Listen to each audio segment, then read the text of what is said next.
the leader fan radio network. Okay. And KFAN.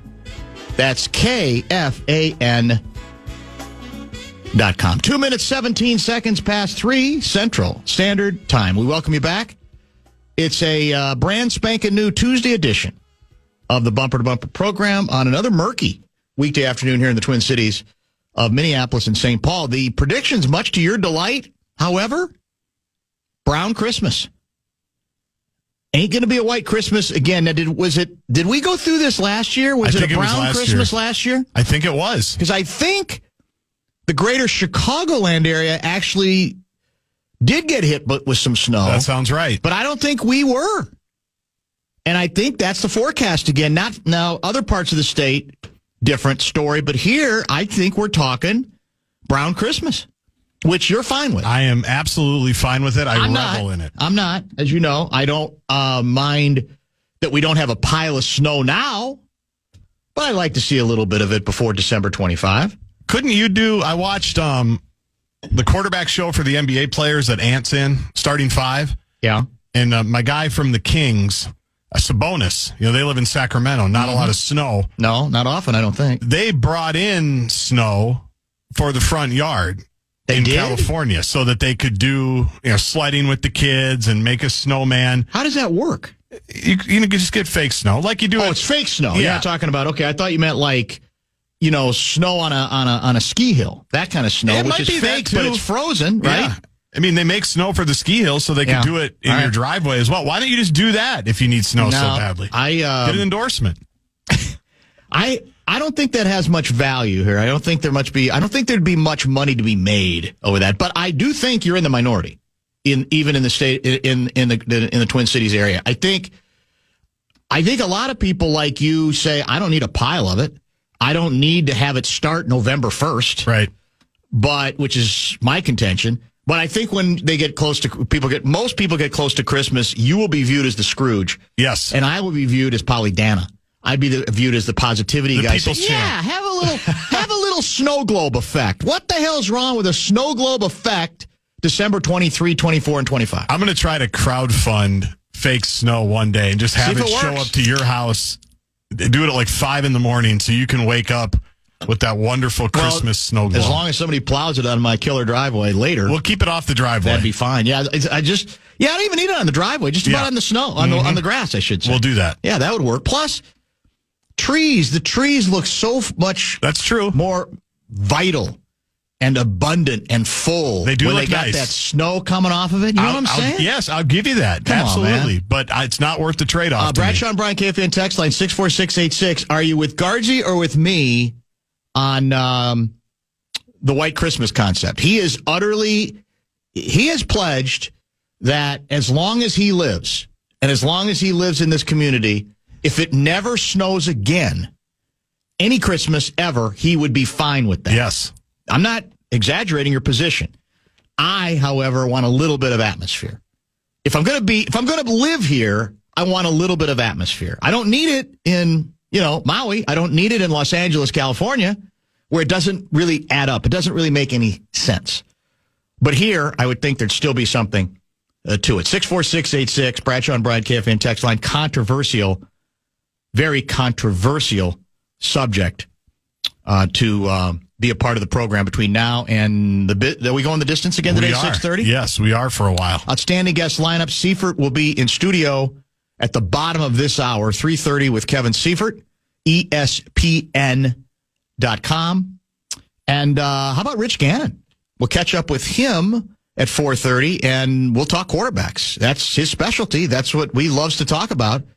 And so we'll catch up with Gannon at 4:30. Louis, from a place that I don't think gets a lot of snow, but I think it has snowed in Vegas, has it not? I'm sure it has. I think it has. Has it stuck in Vegas very often? Probably not. He might know. I mean, because he's been there enough. Louis. There's places with fake snow in Vegas, I'm sure. Yeah, I'm sure that's everywhere. 5:30, Louis will join Wild. Are we back in action tonight? Yes, 8:30, I think, against the Utah Hockey Club. We are out there in the Delta Center. Utah, you're right. I don't even, do you know their nickname, or they didn't make one? It's the Utah Hockey Club. Oh, so that's right. It's the Yes. Utah Hockey Club. Yeah. And are they sticking with that? I think for a while. Is that because they figure, let's see if we can come up with a better idea, or because they really think that sounds kind of cool? I would prefer if it's the latter. I like the Utah Hockey Club. I liked the Washington football team. I liked it. You do? I liked it, yeah. I thought, because it's different. It's boring, but it's different. I might prefer it to some goofy nicknames like the Wild, which I've never warmed to the Minnesota Wild as a nickname. Have you? It's fine. It doesn't move me. You get used to it because it's here and you can't protest it every day, but it's never made any sense to me, ever. I think it's one of the worst nicknames in sports. Wow. Where's Fallness? Is he checking in? Although Fallness deep down might not disagree, he wouldn't be allowed to say. That's true. That, he's a smart guy. Is he? At some stuff. I think he's selectively smart. Self-preservation, I assume he's smart. Yeah, that's probably true. So it's the Utah Hockey Club. I don't know if they intend to UHC? pick a name. Do they shorten that to UHC? Great question. They should. UHC. I feel like there's another. What else is UHC? United Health Group. United Health Club. That's true. That's right. UHC is a company. Is there a soccer team called UHC? I don't know. Oh. Brett Blakemore would know. He would know. He can text me. Believe me. There's no question about that. Apathy.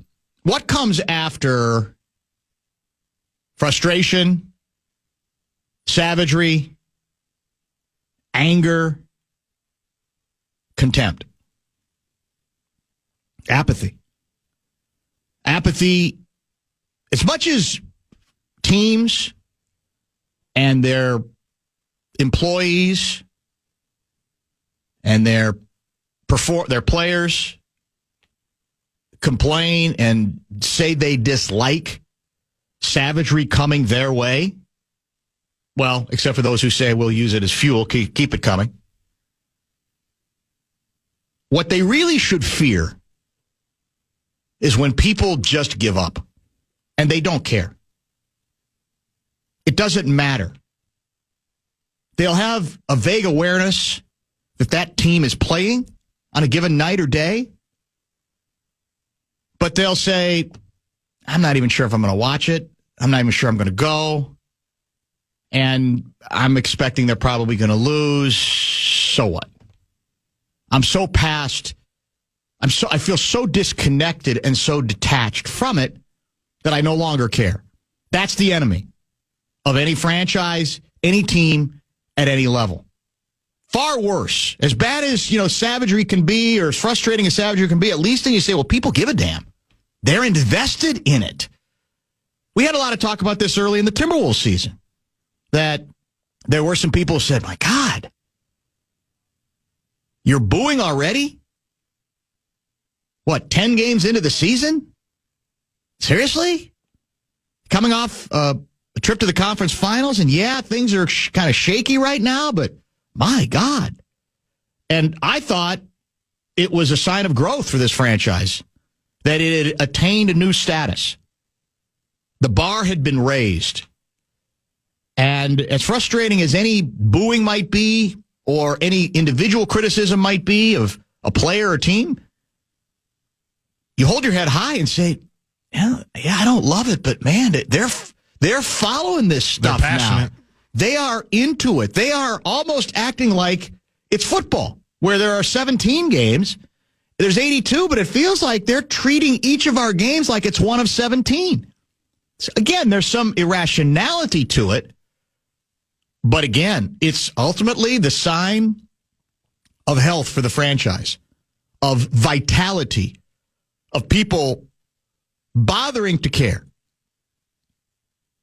Beyond the hardcores, and even I don't know how it is among the hardcores, there are very few people who care about Golden Gopher men's basketball right now. That's where we are. And there were signs of some progress last year. I think we finished, I want to say 9-11 in the Big Ten.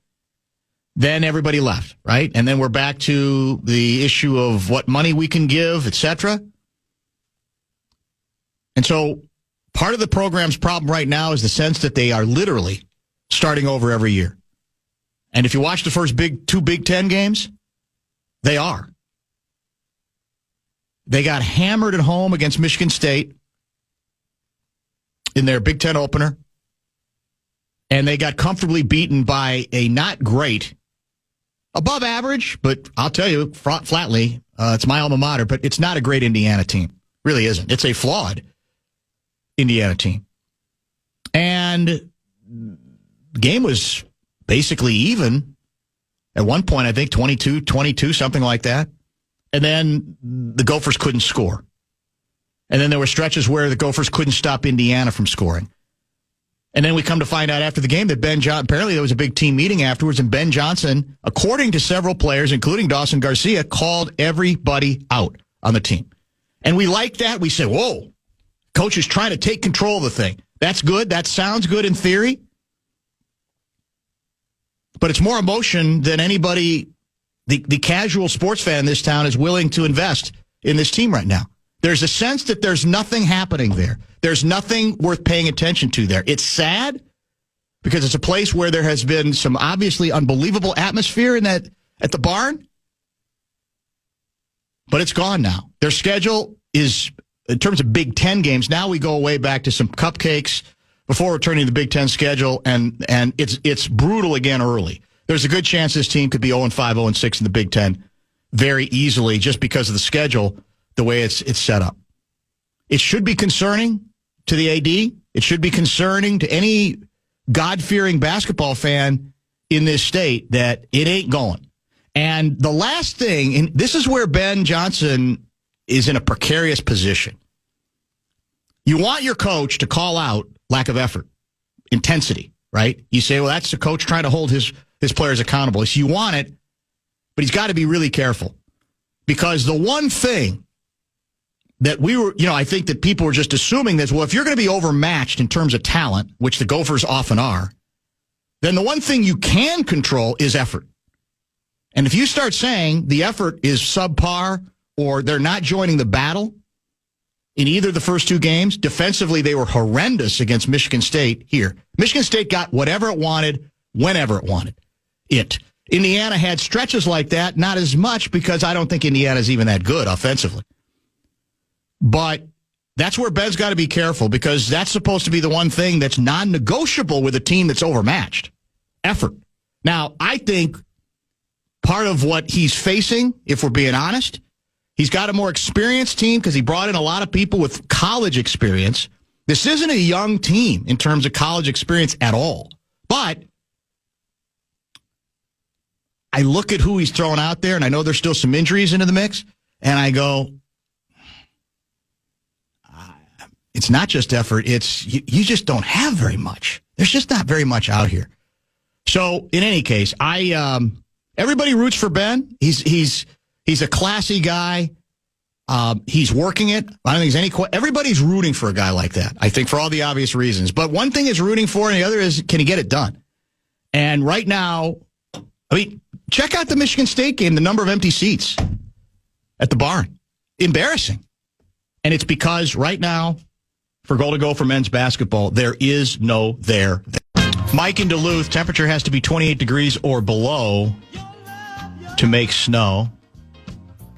We have, Gaardsy, literally dozens and dozens of emails on the controversial snow subject. It's important to people, and I think it's polarizing. Hey, Gaardsy, I'd like for my daughter to have a habitable planet in 20 years. We should be getting snow by now in the great state of Minnesota. Suck it up and get the shovel out. Wow. He's turning it into So I'm responsible for the Earth global being here? Warming. Yeah. Yeah. It's almost like you're reveling in global warming is what he's saying. Just to make you feel better about not having to mess with the snow around Christmas time. Not only do I not care about the planet for my kids that they're inheriting, I don't even care that they want to go sledding in our backyard this winter. That's cold. That's cruel, too. 320 Might guy? be facetious, but we'll see. I'm good with the brown Christmas. 218 guy. I'm with Gaardsy. The warmer, the better. Hashtag bring on the brown. That's Andrew from Detroit Lakes. Gaardsy with another vote. Gaardsy all the way. Pine trees with snow look like giant weed buds covered in crystals. Love it. The more snow, the merrier. Paul from Burnsville says, let it snow. Gaardsy can move to the Edina in Texas if he wants. Where is that? I have no idea. Well, yeah, actually, there's a couple possibilities in the Dallas-Fort Worth area. I yearn for snow on Christmas. Snowing right now in beautiful Bemidji. I would be good with no snow at all and never getting colder than 40 degrees. Yeah, I mean, you are going to have to move for that. JG by 1 million on this one. The longer it holds off, the better. There we go. As someone who didn't celebrate Christmas, I don't care. However, if it's going to be cold, there might as well be snow. JG has the correct real Minnesotan answer. One of us. I do not mind snow at all, but I can agree that for a couple days before and on Christmas, snow would make it more nostalgic and just feel more like Christmas. Happy holidays. Watch a movie. You guys. Not the same. Watch the movie. See, get to a couple more snow. No. For once, Gaardsy's right. Mike in Burnsville, Team Brown. No shoveling for me. I was due. Randy from Richmond, Virginia, originally from St. Cloud.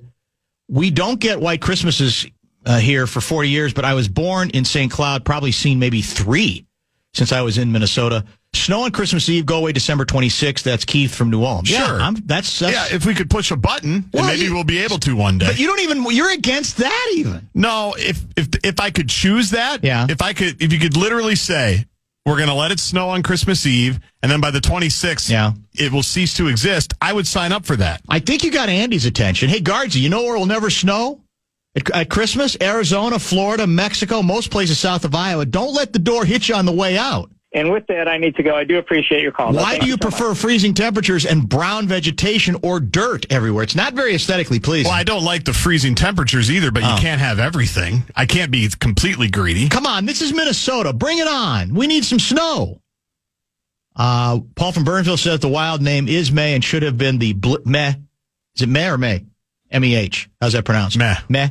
And should have been the blizzard or the blue ox. I think we were reminded, too, that the Utah, we think, is eventually going to be the Yetis. Oh, is that true? Are you being serious? I am. That's one of the names. I think they have a finalist list. Do I think Wild is worse than the Kraken? I think it's as bad. I like the Kraken. I mean, Kraken I don't mind, actually. If you said you got choices between the Kraken and the Wild, I'd pick Kraken. Kraken's an actual thing. That's true. You can actually you can see what a Kraken is. They mentioning the Yetis. I think Kevin is they didn't want to rush branding over the summer. Where are we here? Chicago in here. This is Judd in Chicago. I'm Jewish. Don't celebrate Christmas. If it never snowed another flake in Chicago again, I would be truly happy. Like I said, I think last year we ended up with a pile of snow. For the first time in many years in Chicago area, which has lately almost been brown every year that I can recall being back there. I'm a Gaardsy fan for the most part, writes Eric in Circle Pines, but he who desires a brown Christmas has no soul. Wow. Here's a preposterous statement nomination. Dan from Rochester, Gaardsy suggests foulness is a smart guy. Fallness is a smart guy. Can't pronounce his name. Foulness. Kevin Foulness. Kevin Foulness. Maybe that's what it should be. Are you calling for the abolishment of the Minnesota Wild? You're aroused by the prospects of the Bloomington Blizzard Hockey Club, aren't you? Well, maybe. I don't know. Blizzard's too cliched, too. That's too trite for us. We don't need to play to where we live. The women's team Let's be honest with you. Let's be honest. The Minnesota North Stars was the perfect nickname. It really was. On so many levels. It was a great nickname. It was clean. It was classic. It said everything you needed about, Minnesota, North Stars. Logo. And the logo was to die for. Yep. Well, that might be exaggerating a little bit. Northeast Minneapolis guy writes, I'm with JG on this 100%. You want atmosphere? Step outside this Thursday at 7 a.m. and you'll have all the atmosphere you need for winter. Minus 20, minus 30 wind chills. Do the trees look nice, covered in white? Sure. But what's the most frustrating part of winter? Icy, snowy roads. Thank you. Rush hour hell. Thank you. Looking right outside now, 25 degrees, cloudy, and dry roads.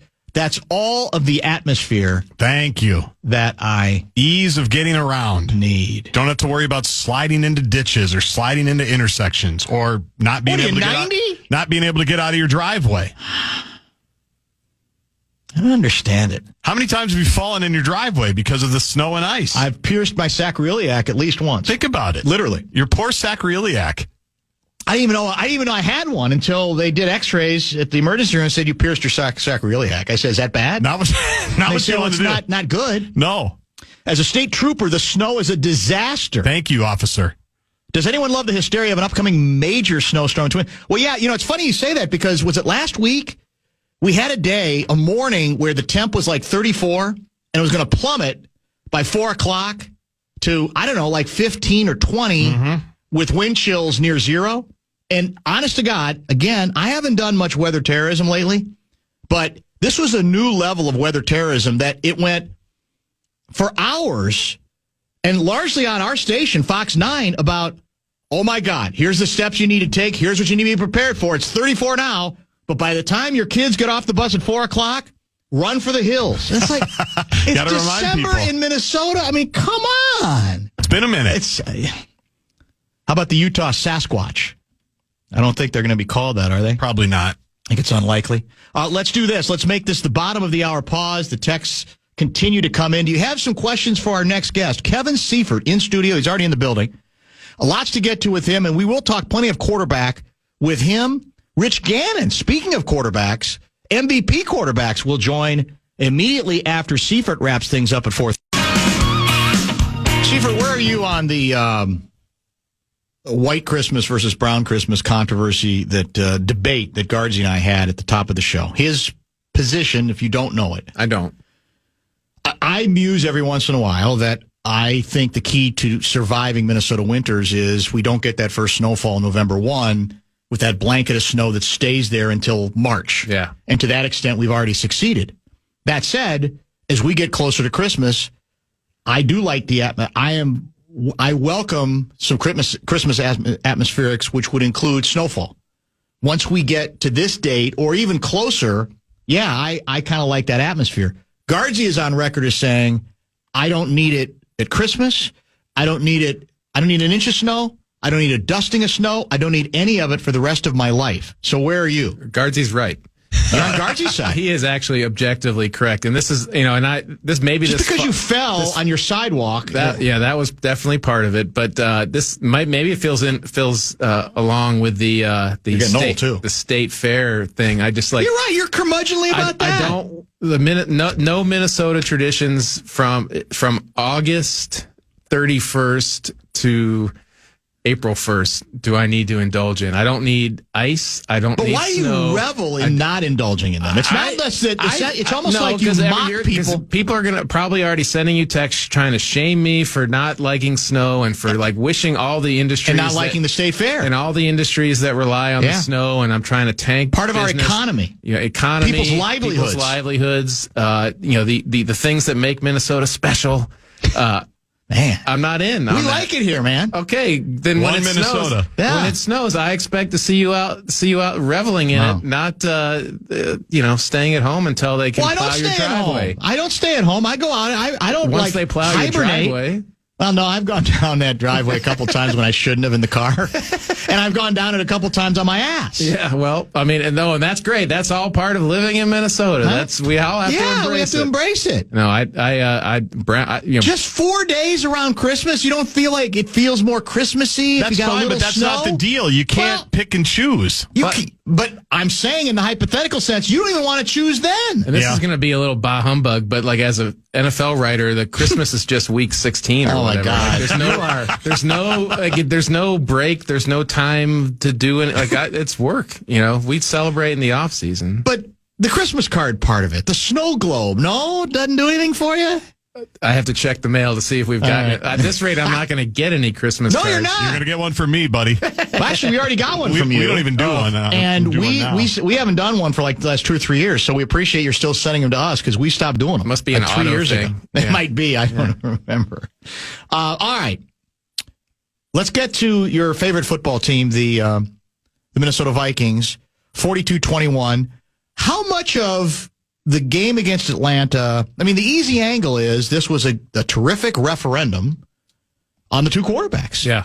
And that clearly the Vikings made the right call moving on with Cousins when they did. Now, I know other people who say, including, I think, our Monday guest, Ben Lieber, who believes that the Vikings would have just as good a record if a healthy, without that surgery, Kirk Cousins, was on this team. I don't know if I buy that, to be honest, but did you look upon that outcome as a referendum, or is that oversimplifying things? What do you think? Yeah, I mean, I think the referendum had already been decided, because regardless of how Kirk is playing, the Vikings were 10-2 going into that game with Sam Darnold, who was making $52 million less than Kirk Cousins this year, $52.5 million less.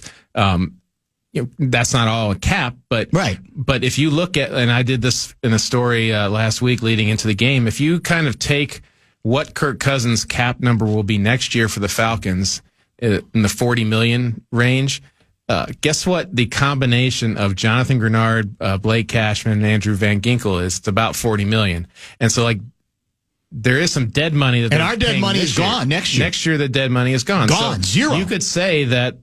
I mean, who knows what would have happened if they kept Cousins in terms of who they would have signed and what they would have pushed out further. But you can say that for the cost of Kirk Cousins, they not only have Darnold this year and potentially in the future if they want, but also 3 just massive defensive signings that have as much to do with their 10-2 record as Sam Darnold does. Which you did right. I quoted it. I gave you proper credit going into the game. Yeah. Right? That was part of your preview. Right. That part of what made them capable of making the kinds of outstanding, you could say, I don't know, sneaky middle-of-the-road signings that probably are a lot bigger than middle-of-the-road now, was they knew that once they got past this year, they were done with the Cousins hit. Yeah. So that leads, I think, naturally to the next question. And look, we're all in a hurry, even though there's much season yet to be played. Vikings are about to enter into, after the Bears at least, a tougher part of their schedule. Yeah. And then the postseason.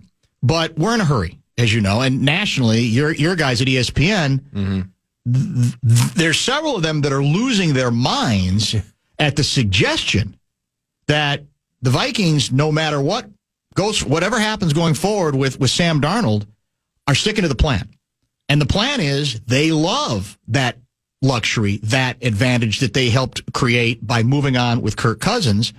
I said yesterday, and Lieber and I are on different pages on this, that I don't have to make a decision now, but if Darnold continues to play near the level he's played at lately, and you could say often against not really great defenses, but certainly played well and it still counts, that you have to reconsider the plan, that you would be fools to not rethink whatever you thought you had in mind about having all that extra money, given his age, given his production, and given that there's absolutely zero certainty that even with the quarterback whisperer, that the next guy is going to come in seamlessly and just and pick up right where Sam Darnold left off. Yeah, and I wouldn't even call it reconsidering the plan. I would just say delaying the plan. I think McCarthy is going to be the starter here someday. Boom. Yes. In whether it's next year or the year after, probably at the latest. And so it's not like you've upended everything and brought a bulldozer into the building to change everything that you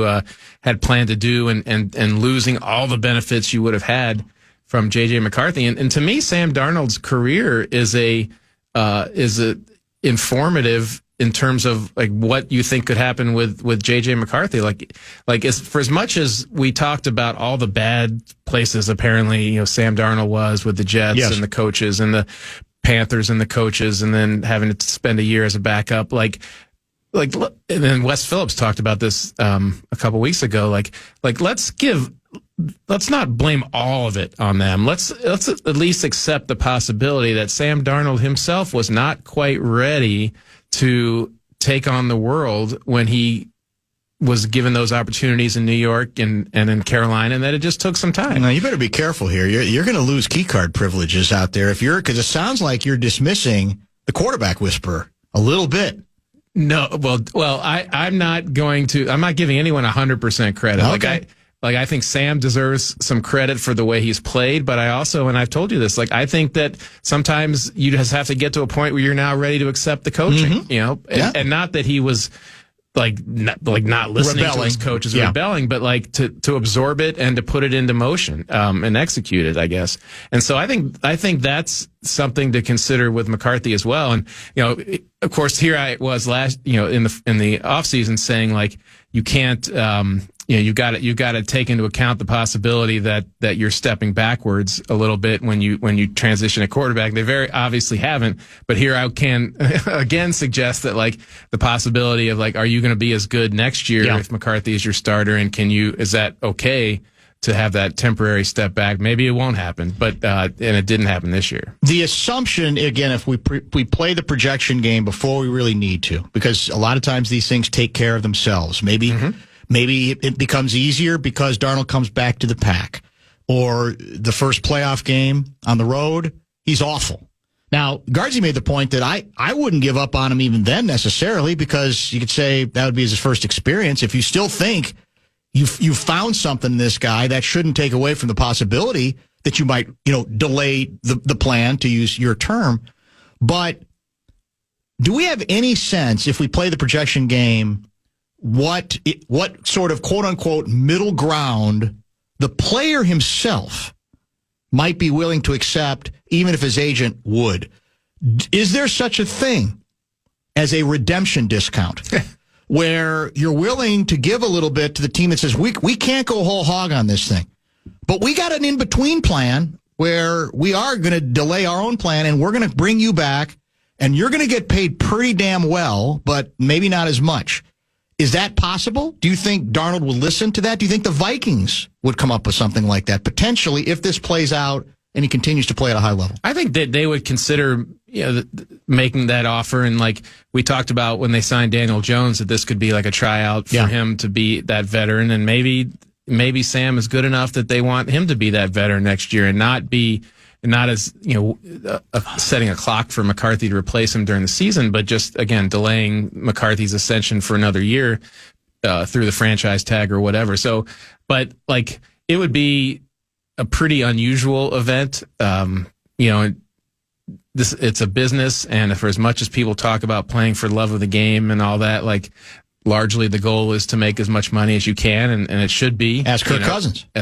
Kirk Cousins. And Kirk Cousins is a lesson that, like, the non-financial grass is not always greener on the other side. Like, I wouldn't put the Atlanta Falcons in the category of one of those, like, franchises if you were a family member of a player, you would want to steer them away from. There's a few that, if I were a family member of Sam Darnold, I think I would probably try to steer him away from those situations, or wish that that's not the team that makes the big offer. Yes. Falcons wouldn't necessarily be one of those. And what happened? He got double crossed within 6 weeks of signing, in terms of them drafting Michael Penix after committing to him for what he thought was multiple, 3, maybe even 4 years as their starter. And so, and recruiting him as such. And so, like, it's just a reminder that, like, it's a business on both sides.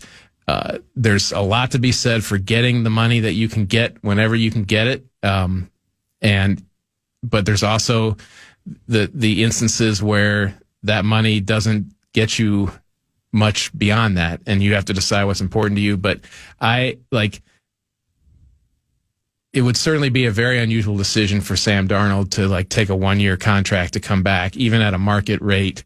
If he keeps playing this way, on the assumption that there would be much of a better offer out there for him. We talked about, I think, franchising him last week. Yeah, the team they can do it. Lieber, his opinion yesterday was that would be a classless, he used a different word, thing to do to the player, that you brought him in here basically to give him a chance to redeem himself, and to kind of, he served your purpose because you needed a bridge. But beyond that, the plan was always to move on. Therefore, you got to set him free. I said, he's a big boy. I would not, if the best way out of this box is to franchise him, I would not hesitate for a second. I don't think this team would have anything to apologize for doing that. The one that would be hard to take if I were Sam is getting franchised and then traded. And if it's a trade that I wouldn't otherwise do, and, like, because he could get, if they don't franchise him, he becomes a free agent, you get to pick whatever team you want to go to. If they franchise you and trade you a few days later, or sometime later, before free agency even begins, then they took away your control over where you go, so that they could try to the Vikings could try to maximize his value as an asset, and just that would be a tough one to take. But it's happened before, and like it could happen again. And so all those options, like the one thing that's bugging me about the national conversation is like there's no way. Network, yeah, and it's not just you're fueling it. There's a few others as well, but like. There's no way. It's 100% chance this is going to happen, or I guarantee you, there's no way. There's no 100% on the third floor of TCO Performance Center right now. Should there be? There's assumptions. There's plans. There's I'm sure a plan to discuss it more in detail after the season, but there's no certainty, and there shouldn't be at this point. Lieber told you, Seifert told you, I told you. Do you need Sam Darnold to hand you a notarized document? I'm not sure. This is a 612 guy who's had a burr up his ass for 2 days on this subject. And 612 guy, you got to help me understand what you're objecting to exactly. What exactly about my stance on this issue? And I don't even think Seifert has necessarily agreed with Lieber. Lieber has said no matter what the Vikings do the rest of the season, including going and winning the Super Bowl with Sam Darnold, under no circumstances do you bring Sam Darnold back. I think that's ridiculous. I think you'd have to at least take, again, depending on how big a factor he is, as long as he's not Trent Dilfer on the ride to winning it, I think the notion that we can plug anybody in, even for a guy who's considered suddenly the quarterback whisperer, to me, is not smart at all. Part of what you do in an organization is whatever your plans are, you're allowed to adjust them on the basis of what you see. Now, if I said this yesterday, see if you agree. If deep down, O'Connell's opinion is, look, I feel great about what we did with him this year, but I think he's actually playing even a little better than I thought he was capable of. I don't know if this is sustainable. Then you defer, obviously, to the quarterback expert in your organization. Right. Now, so I'm willing to even accept that too.